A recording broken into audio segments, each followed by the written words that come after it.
tema da minha mensagem hoje é a parábola, né, da figueira estéril, vai dizer assim a palavra do Senhor. E ele passou a contar esta parábola. Certo homem tinha uma figueira plantada na sua vinha, mas quando foi procurar fruto nela, não achou. Disse então ao viticultor: há 3 anos venho procurar fruto nessa figueira e não encontro. Corte-a, porque ela ainda ocupa a terra inutilmente. Versículo 8. Ele lhe respondeu: Senhor, deixe ainda este ano para que eu cave ao redor dela e adube. E se no futuro der fruto, muito bem, mas se não, tu a cortarás. Até aí tá bom, olha para cá. Obrigado, viu, Robson? Como eu disse, é de suma importância você ouvir a pregação de domingo anterior para entender melhor isso aqui, mas eu creio que você vai entender bastante também. Nos versículos de 1 a 5, aqui do capítulo 13, Jesus Cristo ele tinha falado sobre 2 desgraças que tinham acontecido. Qual era o contexto? Diz a Escritura que galileus haviam morrido. Pilatos havia matado galileus junto com o sangue do sacrifício ao qual eles haviam ofertado. E então os judeus de Jerusalém, os galileus eram os judeus mestiços, misturados, e os judeus de Jerusalém eram os puros. E então, ao ver aquela chacina, os judeus da elite olharam e disseram o seguinte: é por conta de pecado. Esse povo é pecador e por conta disso essa desgraça sobreveio a eles. E eu disse que todos nós às vezes temos o hábito de fazer esse tipo de julgamento. Achamos que tudo que é tipo de coisa que acontece na vida dos outros é desgraça, mas a nossa não. Então temos que tomar cuidado com certos tipos de julgamento. Devemos julgar, mas devemos tomar cuidado. Aí então Jesus diz assim: vocês pensam que aconteceu isso com eles simplesmente pelo fato de eles serem pecadores? E ele cita aquele episódio da Torre de Siloé, que caiu em Jerusalém e matou 18 judeus. Então ele diz o seguinte: olha, viu? Morreu os galileus, aqueles que vocês dizem que é misturado, que é mestiço, mas morreu o povo de vocês também. A mensagem para vocês é a mesma, não muda. Todos igualmente perecereis se não houver arrependimento. Ou seja, aqueles acontecidos era apenas uma mensagem evangelística para todos nós. Judeu e grego, crente e ímpio, não importa. Era apenas uma mensagem para todos, que todos devem se arrepender de seus pecados, porque se não houver arrependimento, não importa que você tenha frequentado a igreja uma vida inteira, todos irão perecer. Este era o contexto. E então Jesus, ele fala da importância do arrependimento, e aqui ele ilustra com essa parábola. Ele não está mudando de assunto, não, ele está continuando o mesmo assunto. Aqui o que ele quer fazer é trazer mais clareza àquilo que ele já tinha falado. Basicamente o que ele está dizendo é: olha, ou vocês se arrependem e vivem, ou vocês não se arrependem e morrem. Então ele começa a ilustrar através dessa parábola. Eu quero passar aqui alguns princípios essa noite. O primeiro é o seguinte, põe ali por favor. Aqueles a quem Deus outorga privilégios, ele espera frutos. Aqueles a quem Deus outorga privilégios, ele espera frutos. Olha o versículo 6, leia comigo novamente. E ele passou a contar uma parábola. Certo homem tinha uma figueira plantada na sua vinha, mas quando foi procurar fruto nela, não achou. Você pode primeiro achar estranho, né? O que uma figueira está fazendo plantado na vinha? Não era nada incomum. Não tem um significado místico por trás disso, não. O significado era o da agricultura mesmo. É que uma figueira plantada ali onde era uma vinha, ela era mais cuidada. Ela teria mais cuidado do seu dono, teria mais algumas regalias que se ela não estivesse ali, ela jamais teria. Ou seja, ela teve apenas privilégio de ser mais cuidada ainda pelo seu dono.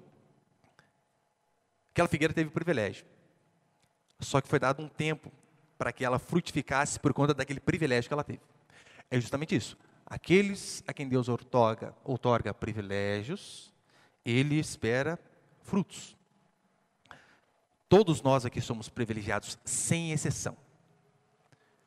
Começando pelo simples fato desta Bíblia que você tem aí na mão, seja física ou seja digital.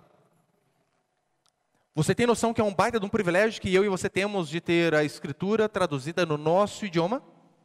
Que por mais que a Bíblia seja o livro mais vendido, mais traduzido da história, ainda há etnias, ainda há povos que não sabem o que é João 3,16, não sabem. Nós temos privilégio. Nós temos o privilégio porque nós podemos pegar este livro e vir com ele nas mãos ou debaixo dos braços sem sermos mortos aí na rua. Há alguns lugares que isso é impossível. Impossível. Nós temos o privilégio de nos reunirmos num salão como esse e cantarmos cânticos com caixas de som da altura que nós estávamos cantando. Erguermos a nossa voz para glorificar o nosso Deus. Há lugares onde, se você fizer isso, você perde a cabeça instantaneamente. Instantaneamente. É um privilégio a nós podermos adorar o Senhor. Só que todos esses privilégios são seguidos de cobranças. Sim, todos esses privilégios são seguidos de cobrança. Quem não produz fruto, corre o sério risco de ser cortado. Além do mais, a inutilidade. A inutilidade é um convite ao desastre. Pessoas que são inúteis, eu vou explicar aqui o sentido de inútil. Pessoas que são inúteis, elas estão na beira do precipício próximo ao desastre. Por isso que eu e você, nós devemos fazer constantemente uma autoanálise. Em que sentido? Em se falando da igreja de Deus, nós devemos pensar e nos avaliar. Se você que está me ouvindo aqui hoje, se você fosse cortado essa noite, assim como esse viticultor queria, assim como esse dono queria cortar aquela figueira.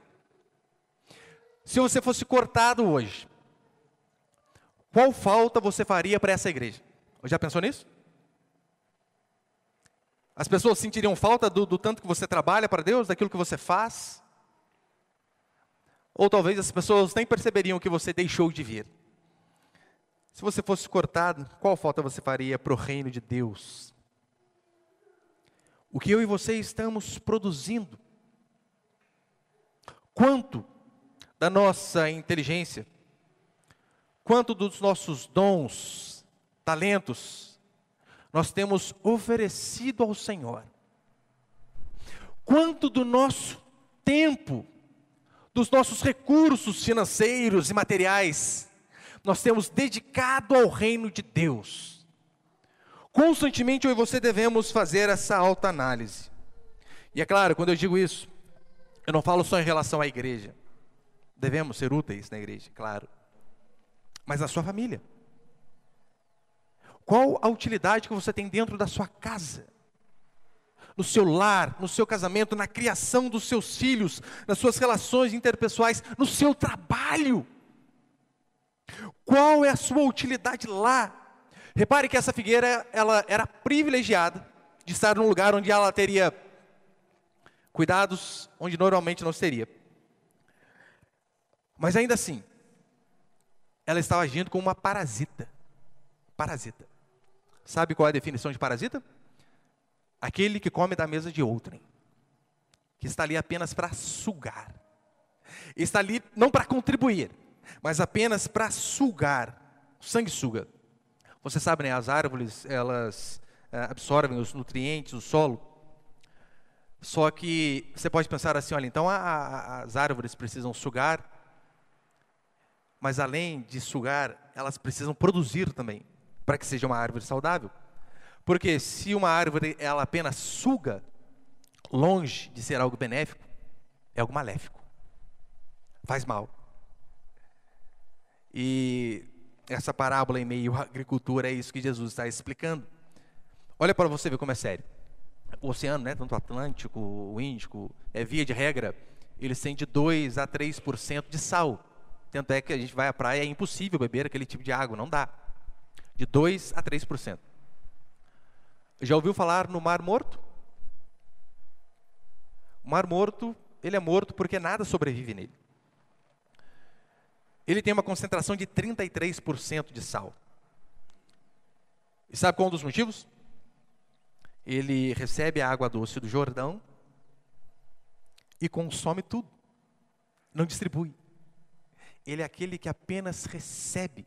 E a consequência de ser um mar que apenas recebe, ele está morrendo década após década. Está encurtando. A pergunta que eu e você devemos fazer é a seguinte: olha, nós temos recebido de Deus instrução, palavra, consolo, livramento. Se sim, o que nós temos feito para retribuir tudo isso que o Senhor tem feito para com a gente? O que eu e você temos feito para retribuir aquilo que o Senhor tem nos dado constantemente? Ora, que eu e você não sejamos vistos como inúteis. Oh Deus, que deve ser algo horrível, né? Você ser alguém inútil, que não tem utilidade alguma. Essa videira era tão inútil que ela estava a ponto de ser cortada. Essa figueira era tão inútil. Por isso que, em relação à obra de Deus, nós devemos constantemente nos perguntar: onde eu posso fazer mais? Como eu posso agir mais? Lembra, quando Deus queria enviar profetas, Isaías assim: Senhor, eis-me aqui, envia-me a mim. Alguém totalmente solícito: como eu posso ajudar? Eu quero. Agora, percebeu como muitos de nós aqui fogem de tudo que é tipo de responsabilidade em relação à igreja? Fala em liderar pequeno grupo, nossa Deus, quero não. Fala em abrir a casa para uma reunião, não, que vai vir criança, é bagunça. Fala em ajudar de uma ou de outra forma, fala, não, tem muita coisa para fazer, e sempre ficamos escondendo. Nunca contribuímos com nada. Aceite cobrança.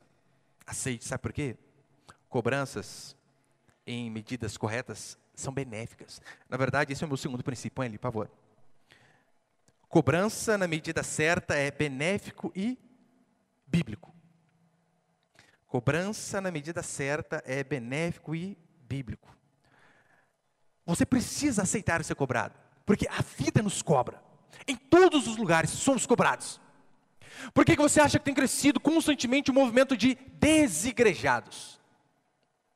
Sabe o que é o desigrejado? É uma pessoa que detesta ser cobrada.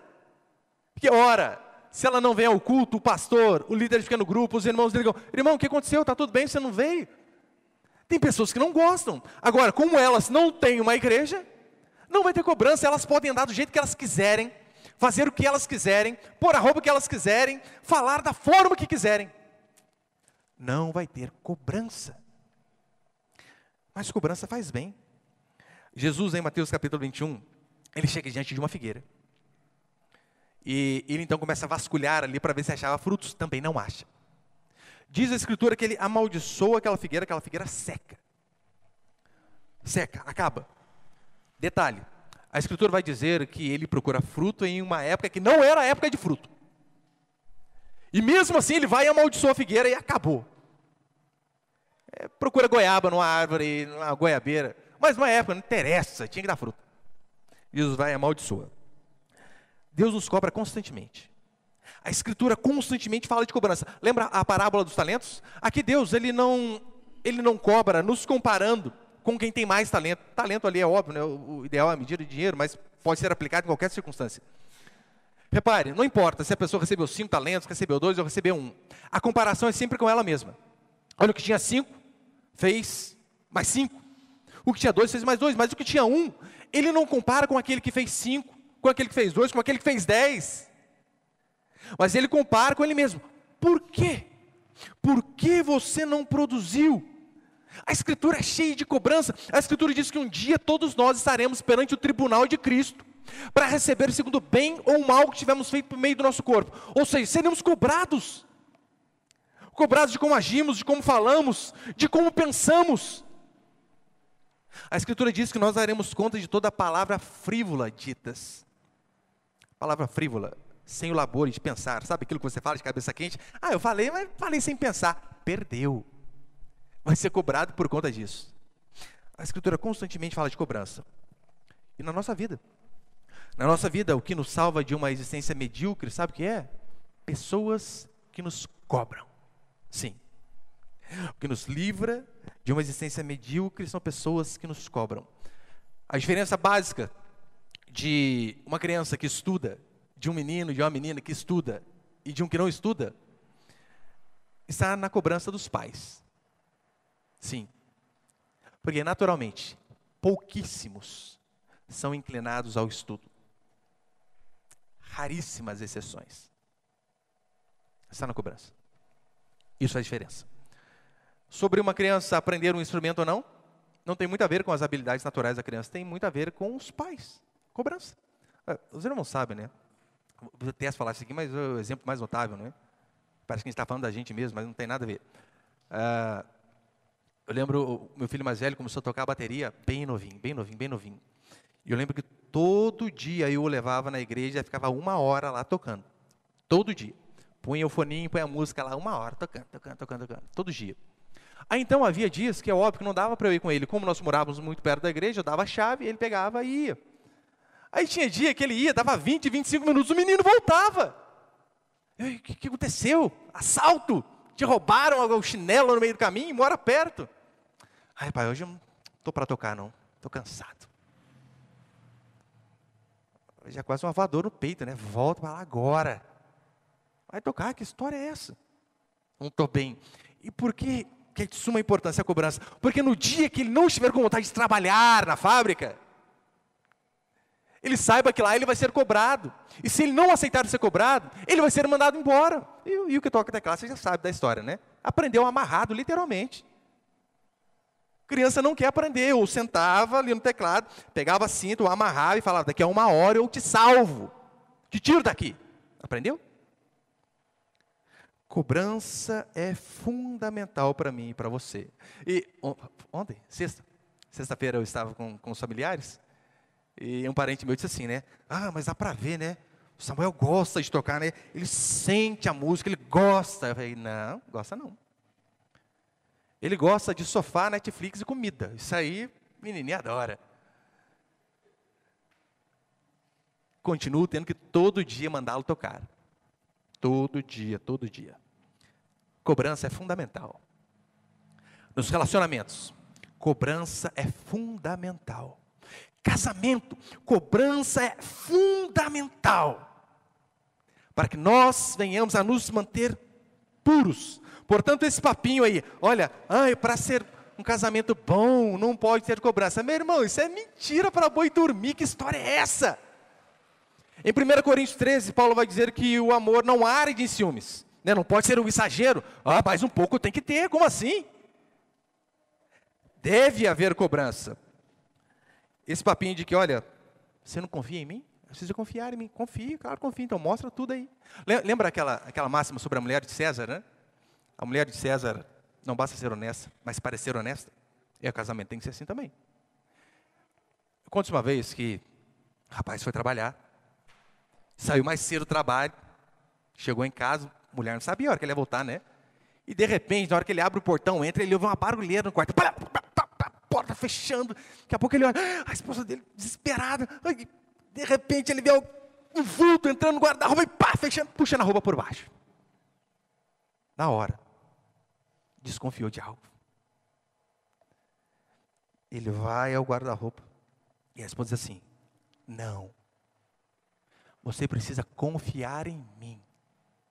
Se você abrir, está tudo acabado. A porta continuou fechada. Mas a dúvida aberta na cabeça.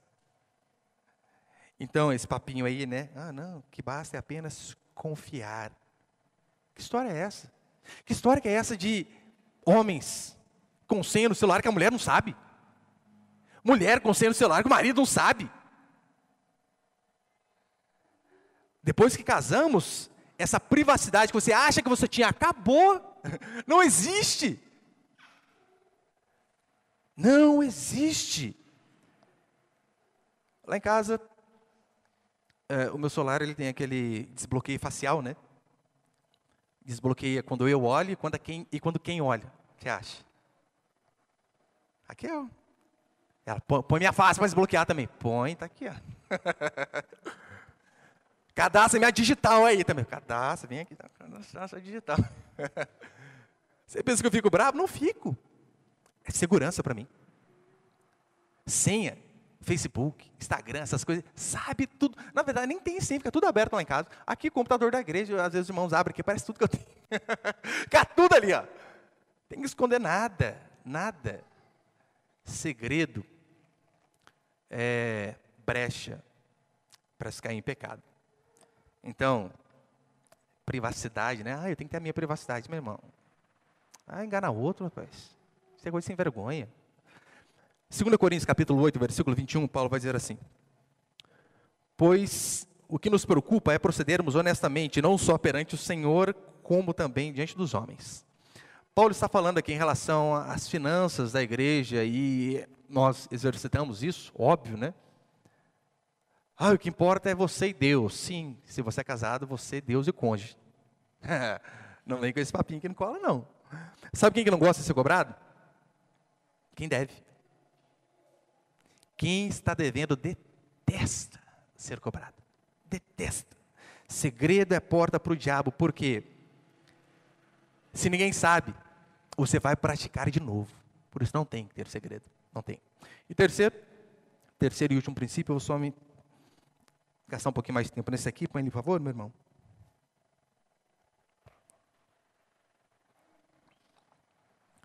Terceiro, o evangelho da segunda chance. Versículo 8 e 9, acompanha comigo, por favor. Ele respondeu: Senhor, deixe ainda este ano, para que eu cave ao redor dela e adube. E se no futuro der fruto, muito bem. Mas se não der, tu a cortarás. Porque você lembra que aquele senhor, ele chega já com sangue no olho, dizendo: corta. O que é esse figueira inútil? Poderia estar dando espaço para outra, corta. Então esse viticultor aqui demonstra um certo carinho por aquela árvore e diz: mais um ano, mais uma chance apenas. Alguns ali vão dizer que cerca de um ano, né, a figueira já começa a produzir frutos, e já havia 3 anos aquela figueira estava ali, 3.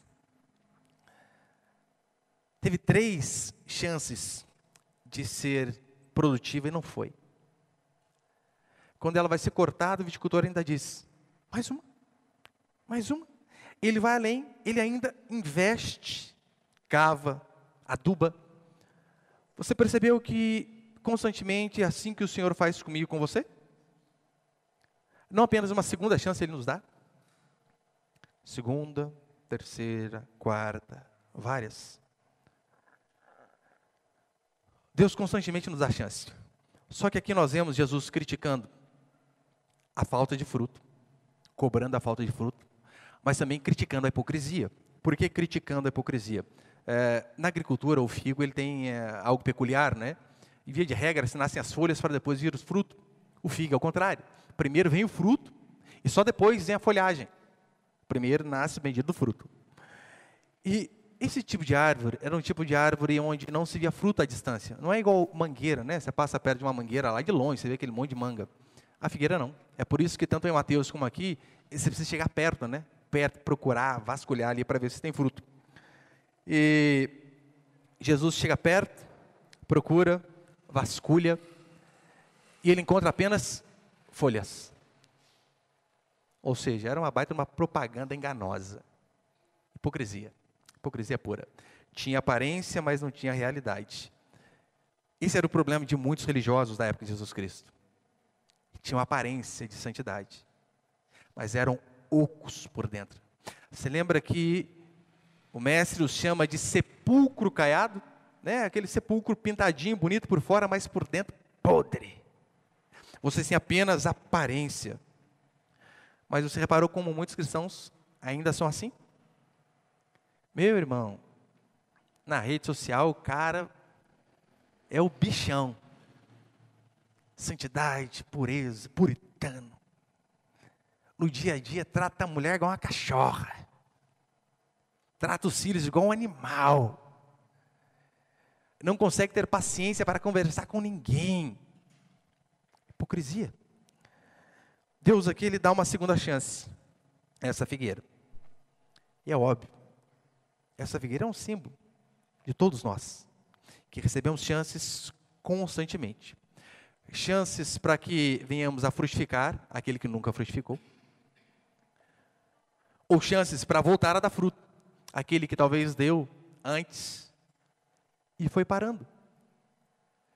Aquele que na época do primeiro amor era cheio de paixão, de zelo para com a obra, para com tudo. Só que daí no meio do caminho, foi desanimando, foi parando, foi esquecendo as coisas. Essa parábola ela vai falar sobre a paciência de Deus, só que não uma paciência ilimitada, mas uma paciência com limites. Sim, Deus tem limites em sua paciência. Eu sei que alguns comentaristas eles vão dizer que essa figueira refere-se a Israel, e eu creio que eles estão corretos também nesse ponto de vista, claro, provavelmente isso é verdade, porque Israel foi altamente privilegiado. Então, alguns especialistas acreditam que de fato era Israel, e eu acredito também. Pensa no quão privilegiado foi aquele povo. A Escritura veio a eles, o Deus era para eles, o Senhor os escolheu a dedo. Eles tiveram os profetas, eles tiveram a lei. Mas ainda assim, muitos permaneceram com o coração duro. E qual foi o resultado deles não terem voltado para Deus? Você lembra?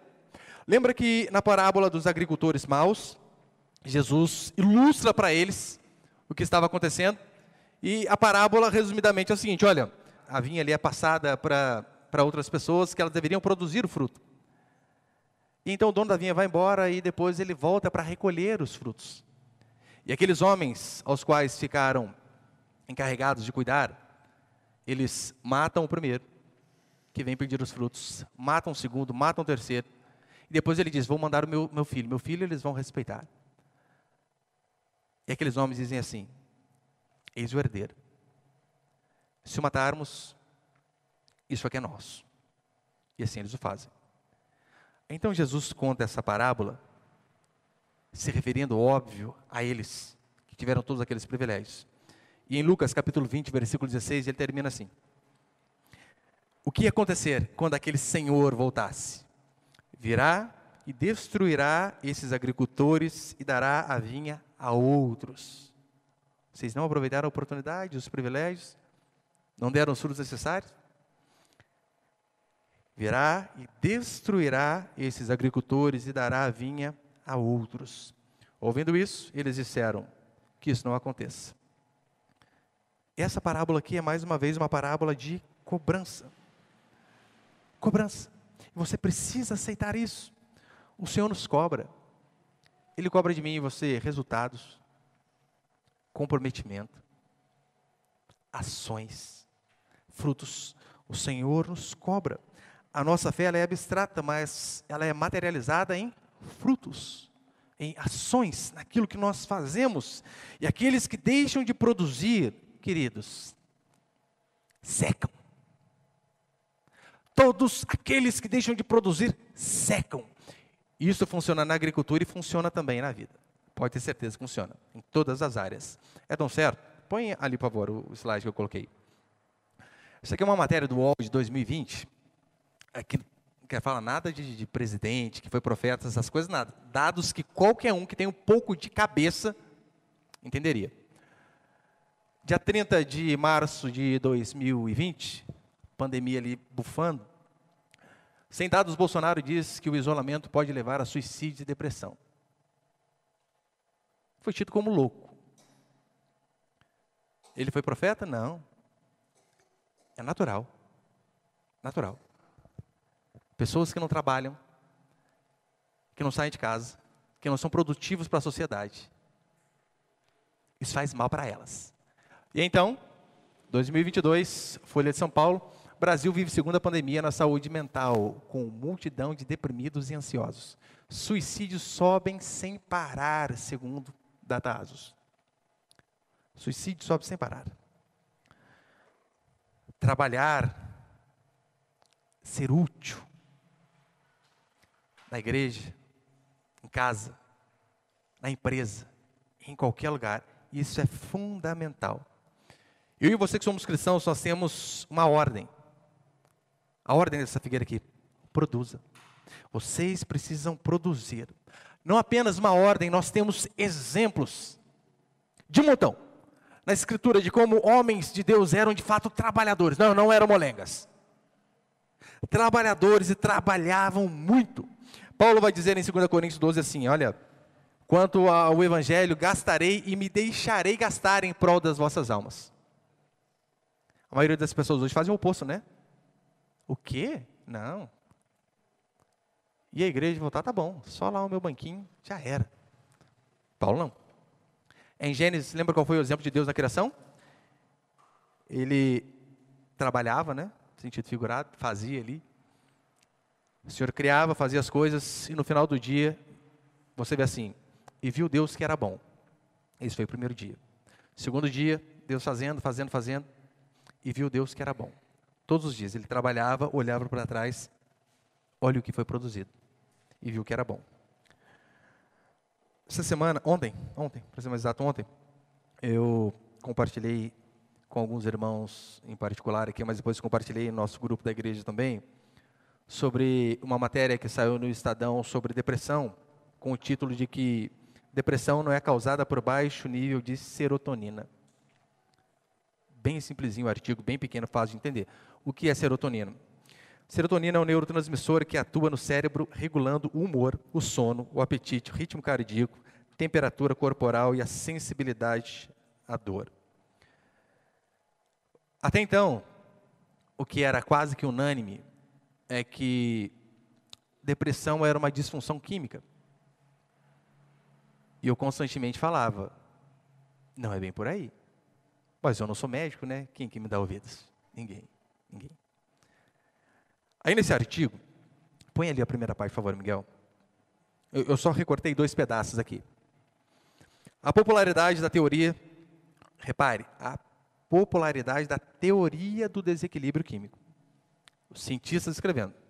A popularidade da teoria do desequilíbrio químico da depressão coincidiu com um enorme aumento do uso de antidepressivos.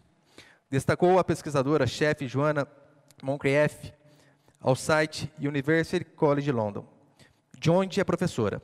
Muitas pessoas tomaram antidepressivos porque foram levadas a acreditar que a sua depressão tem causa bioquímica, mas essa nova pesquisa sugere que essa crença não é baseada em evidências. Porque se é algo bioquímico que o nosso organismo produz, só pode ser combatido com remédio. Nada contra o remédio. Há de se tomar, né? É necessário, muitas vezes. Mas repare que ela começa dizendo o seguinte, né? A teoria do desequilíbrio químico coincidiu com um enorme aumento de antidepressivo. Você sabe a diferença de teoria e lei? Por que você acha que até hoje nós temos as teorias de Darwin e leis de Newton, como a terceira lei, ação e reação? Aquilo que é provado de forma empírica, isso é lei. Aquilo que não é provado de forma empírica, levado ao laboratório, 2 e 2 são 4, aquilo é tido como teoria. Darwin até hoje é teoria. Por mais que Michael Behe já desbancou ele há muito tempo, eles continuam com essa bendita teoria. E repare, a teoria do desequilíbrio químico da depressão coincidiu com um enorme aumento do uso de antidepressivo. A depressão é o mal do século, dizem alguns. E eu disse aqui alguns domingos que quem lucra muito com isso é a indústria farmacêutica. Aqui são cientistas que estão dizendo. Não é o artigo de um pastor. Depois ele termina, tem mais um pedaço que diz o seguinte, põe próximo ali. Um aspecto interessante nos estudos que examinamos foi o quão forte um efeito de eventos adversos da vida teve na depressão, sugerindo que o humor deprimido é uma resposta à vida das pessoas e não pode ser resumido a simples equação química. Traduzindo para miúdos. Alô. Traduzindo aqui para miúdos, para ficar mais fácil. O que ele está dizendo é que há inúmeros eventos que acontecem em nossas vidas que nos deprimem, que nos colocam para baixo, que nos entristece. E isso acontece com todo mundo, sabe por quê? Dias de luto vêm sobre todos. Dias de chuva, de tribulação vêm sobre todos. Todos nós seremos alcançados, mas cedo ou mais tarde. Por que você vê os jovens, eles não têm experiência nenhuma, eles foram a poucos velórios, por isso que para eles a vida é uma festa, igual aquele filme, né? De fato, a vida é uma festa. Eles precisam aprender muito ainda. Mas até que seja algo comprovado empiricamente, claro, né, sempre haverá 2 lados, cientistas que dizem A, cientistas que dizem B, eu estou pegando aqui apenas um lado, obviamente. Mas uma coisa é fato.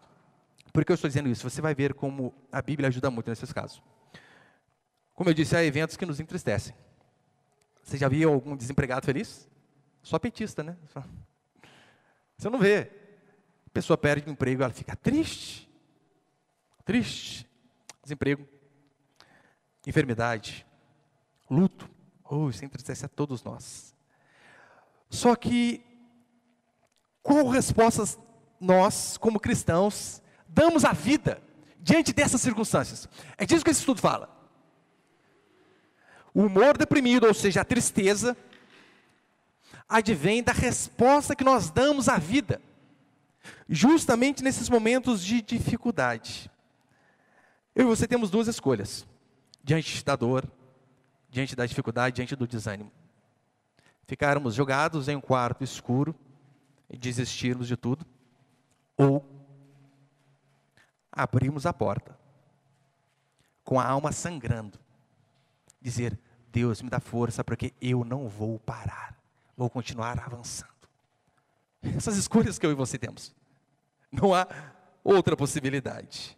Eu falei para os irmãos aqui, né, minha sogra, essa semana teve AVC, está acamada, com metade do corpo sem funcionar, sem conseguir falar, precisando de ajuda para tudo. Uma senhora que acordava às 4:30 da manhã todo dia. Limpava a casa, fazia café, almoço. 10:30 da manhã o almoço estava pronto. 10:30. Dias muito difíceis. Minha esposa e a família dela estão passando muito, muito. Mas eu vou dar um exemplo um pouco pior. Eu vou dar o meu exemplo. Os irmãos sabem que eu perdi a mãe há pouco tempo. Há pouco tempo. E por conta da pandemia, por conta do Covid, nós não podíamos nem entrar no cemitério para arrumar o túmulo, nada, né? Não podia. Então, há um mês e uma semana, alguma coisa assim, começou a poder de novo entrar, né? Daí eu fui conversar com meu pai, com a minha irmã, olha, vamos lá colocar um piso, deixar bonitinho. E então nós fomos fazer, ela não tinha nem lápide, né? Estava no cimento ali, essas coisas, com o nome dela escrito. E então nós fomos fazer a lápide lá da minha mãe. Eu lembro, meu pai e minha irmã, na loja lá em Aparecida. E o cara começou a colocar foto no computador, puxa aqui, puxa ali, né? Terezinha, nasceu tal, faleceu tal. E eu lembro que ele mexia no computador, colocando essas datas. Aí eu olhei para o meu pai do lado, lágrimas. 42 anos de casamento. Olhei para minha irmã, acabada. Me deu um nó na garganta aqui, Deus do céu. Minha esposa diz que eu sou forte para essas coisas. Eu não sou, eu só não choro perto dela, óbvio. Dia das Mães eu estou levando ela para casa da mãe dela, e eu estou passando na Via Dutra. A mãe dela mora aqui, e minha mãe está aqui, só que enterrada. Eu passo em lágrimas, só que eu não deixo ninguém ver. Então, eu vendo ali a tristeza do meu pai, a tristeza da minha irmã, e a minha, eu tinha duas escolhas. Ou eu me entristeço com eles, e concorda, irmãos, é uma tristeza justa. Na Escritura, as pessoas morriam, choravam-se 30 dias. 30. Nada mais justo. Eu tinha essa opção, eu tinha a segunda, que foi o que eu fiz. Olhei para meu pai, para com isso, pai, enxuga esse rosto aí, vamos tomar café. Qual padaria que o senhor gosta de tomar café? Vamos lá. Quer comprar pão onde? Naquele bairro? O senhor gosta de lá? Vamos lá. A gente já viu o irmão do senhor, veio, acabou, já era. Eu tinha essas duas opções. Me entristecer, ou mesmo com a alma partida, batalhar. Seguir adiante. Qual resposta nós damos no dia das aflições? Sabe onde eu e você encontramos como dar uma resposta melhor à vida? Nessa parábola. Frutos.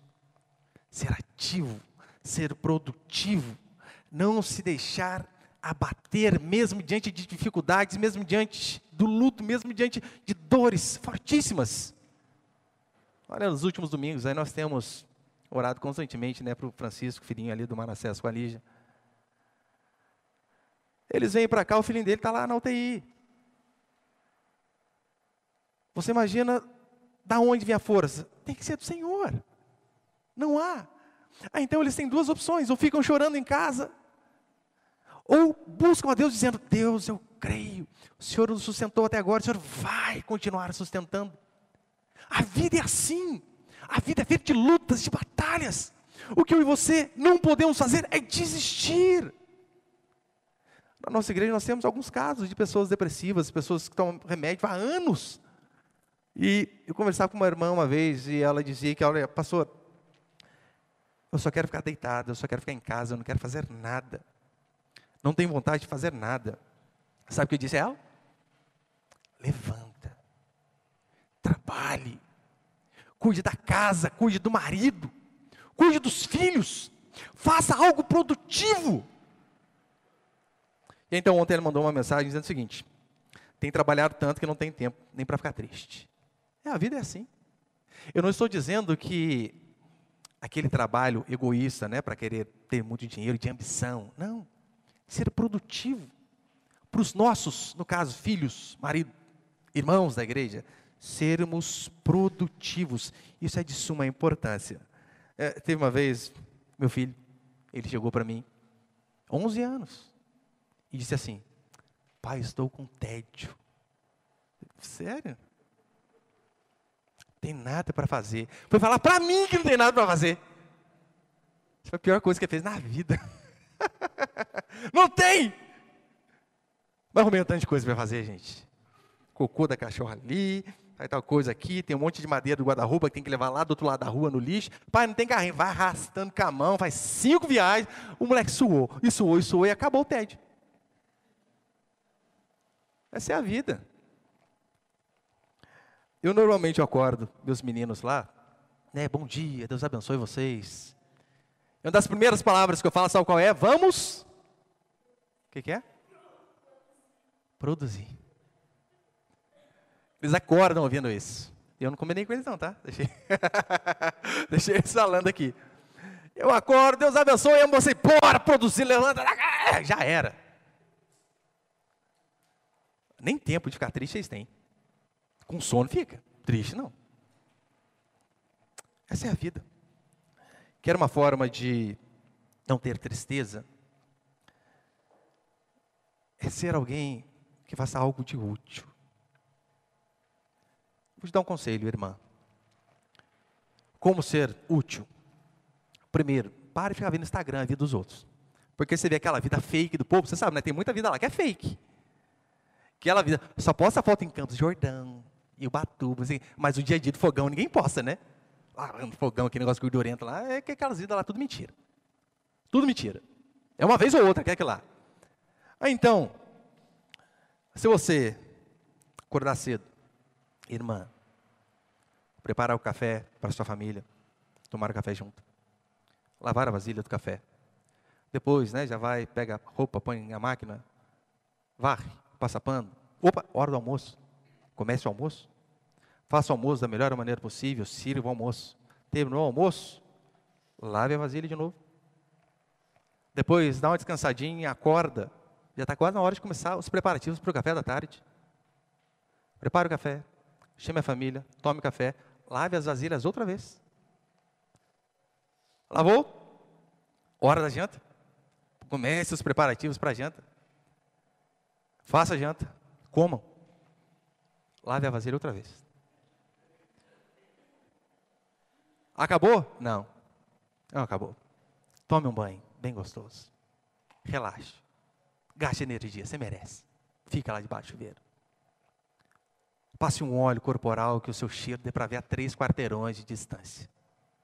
Chega no ouvidinho do marido e diz: hoje eu acabo contigo.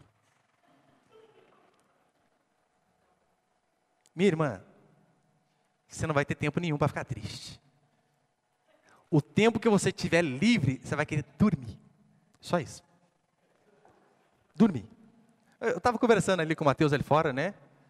O Matheus está trabalhando na academia do Edivaldo essa semana. Trabalhando na academia do Edivaldo. Pastor, estou dormindo 8h15. 8h15. Pá, acabou, apagou, Matheus. Ai, que benção, hein? Pergunta se ele tem tempo para ficar triste. Não tem. Ele sabe no outro dia tem que virar concreto de novo. Não sei quantos blocos carregando. Não tem tempo para tristeza. Essa é a vida. Você, irmão, deve fazer isso. Acorde cedo, trabalhe duro. Trabalhe duro. dedique-se. Chegue em casa depois de um dia exaustivo. Fique com os filhos. Brinque com eles. Leia a eles. Ajuda a esposa a lavar a vasilha, pelo menos na hora da janta. Toma um banho. E diz: hoje eu estou de malvadeza contigo. Seu irmão que fala aqui. Meu irmão, pessoas que vivem trabalhando assim, vivem fazendo algo produtivo, você não vai ter tempo para ficar triste. Não vai. É muito importante que eu e você venhamos a chegar no final do dia, olhando para trás e vermos tudo aquilo que nós produzimos. Oh, o trabalho dignifica o ser humano. Trabalhe, mas trabalhe de verdade. É assim que eu e você devemos fazer. E para encerrar a parábola que termina no versículo 9 dizendo assim, acompanhe comigo. E se no futuro der fruto, muito bem, mas se não der, tu a cortarás. Chances e mais chances e mais chances. Investimento. Cuidado, adubo, tudo. Não encontrou fruto? Corta. Daí corta. Sabe o que é impressionante aqui nessa parábola, queridos? Sabe qual é a conclusão dela? Ela não tem conclusão. Não dá para saber. Não dá para saber se aquela figueira produziu fruto ou se não produziu. Não nos é dito. Não é. E sabe por que essa parábola ela não tem conclusão? É porque essa figueira aqui tem nome. É o seu nome. É o meu nome. A resposta está naquilo que nós vamos fazer diante de tantas oportunidades que nós tivemos. De tantas oportunidades que tivemos para dar fruto, talvez não demos. Quem vai dar essa resposta somos nós. E eu e você devemos perguntar: o que o Senhor tem encontrado em nossas vidas? O que o Senhor tem encontrado em nós? Frutos ou folhas? Porque aquilo que ele disse nos versículos anteriores, que deve haver arrependimento, senão todos perecereis, é isso que ele nos diz sempre.